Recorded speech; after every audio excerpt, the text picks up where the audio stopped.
ప్రతి ఒక్క ట్రీట్మెంట్తో side effects ఉంటాయండి. ఎస్, ఎందుకు అంటే సైడ్ ఎఫెక్ట్స్ లేకుండా ఏది పని చేయదు. అంటే నేను అంటాను ఇది ఆల్మోస్ట్ 100% అండి అంటే probably the key is almost, not 100%. Yes, so prostate cancer baseline మందులు ఏమి ఇస్తాము అంటే వాళ్ళ బాడీలో టెస్టోస్టెరాన్ ని కట్ చేసేస్తాం. ఎస్, సో టెస్టిస్ ఏదైతే ప్రొడ్యూస్ చేస్తున్నదో టెస్టోస్టెరాన్ ని ఫస్ట్ తీసేదల్లా అది తీసేస్తాం. దాంతో ఏమవుతుందంటే చాలా లెథార్జీ వస్తుంది. లెథార్జీ అంటే సోమరితనం, వీక్నెస్ కాదు. ఏదైనా చేద్దామంటే లేదండి నేను కూర్చుంటాను అంట, ఫంక్షన్కి వెళ్దాం నేను పండుకుంటాను అంట. సో లెథార్జీ ఎక్కువ అవుతుంది.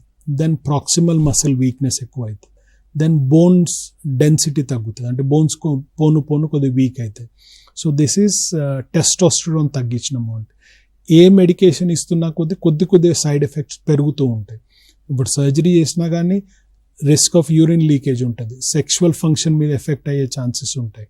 ఇవన్నీ ఉంటాయి, కానీ మనం ఎక్కువగా చేస్తున్న సైడ్ ఎఫెక్ట్స్ తగ్గుతాయి. మందుకి సైడ్ ఎఫెక్ట్స్ ఉంటాయా? 100% ఉంటాయి.